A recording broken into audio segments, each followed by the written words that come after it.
Бурхны шашинтны дуу гандан дэвшлээ хийдийн зүгээс бид үүдийн номын бош хэргийн тухайд алдрыг өвүүлэхэд жадууран бочи бош дээцэд түүнхрийн авшиг айлтж харилаач хэмээн айлтгсны дагуу бош дээц гандай хийдэд морилж дүүнхэр Бурхны авшигийг харилах гэж байна.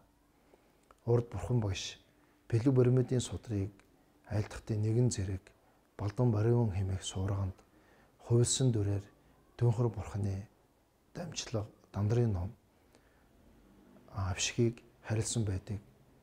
Ингэж Шамбалын хаадууд энэ номыг анхааран авч дэлгэрүүлж байгаад энтгийг болон төвдийн орон дэлгэрч улмаар Монгол орон дэлгэрсэн түүхтэй. Монгол орон дүүнхэр Бурхны ном дэлгэрч Монголын маань богдууд 4-р богдоос эхлэн богд дээдсүүд маань дүүнхэр Бурхныг гол эдэн болгож анхааран авч бүтээл зохиолыг үзүүлсэн байдаг. Ингээд монголчууд маань дүүнхрийн авшигаа үргэлжлүүлэн айлдуулах энэ айлтгалыг дээдс багш нар далаа багш тэргуутан дээдс багш нарт олон дахин айлтгаж дээдс багш нар энэ дүүнхэр Бурхны анхааран авалгад онцгой мэрэгсэн нууц тарны эрдмийг иргшээсэн жадуу багш дээдсэд маань энэ номыг айлдаарэ хэмээн Дэрхингийн далаа багш тэргүүтэй багш дээдс олон мэрэгдүүд айлдаж гандан хийдийн зүгээс ус айлтгасны үр дүнд багш маань айлтгах гэж байна. Дүүнхрийн ван авшиг маань 8 сарын 12-ноос өмнөх айлдвар сургаал 8 сарын 16-наас бодит авшиг эхлэхээр хөтөлбөртэй байгаа. Энэ үест сүсгтэн олон та бүгд маань дүүнхрийн ванда цагаасаа хоцрохгүй морилж ирсэн үедээ бусдаа саад болохгүй хичээж аль болохоор номондоо анхаарлаа төвлөрүүлж суухыг айлтгаж байна.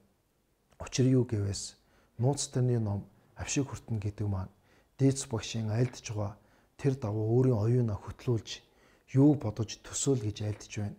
Тэр дагуу төсөөлж бодож чадваас авшиг бодитоор хүртдэг айц жинлуу онцгой ирдэг ийм очиртай.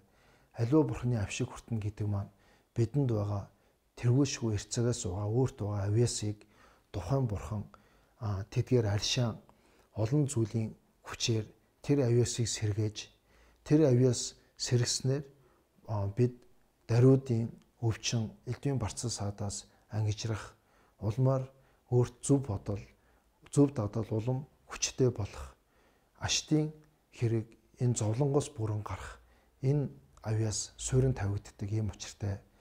Тийм болохоор 8 сарын 12-ноос эхэлж үдээс хойш 2 цагаас буюу 14 цагаас болох энэ номондоо бид хамтдаа буян хурааж энэ болон ирээдүйн өөр болон бусад дэлхийн нийт бүхний сайн сайхны төлөө хамтдаа хичээн зүтгэх ийм боломж бидэнд байгааг та бүхэн болгож номонд морилон сатаарэ гэж айлтгая. Сайн үйлс дэлгэрэх болтугай.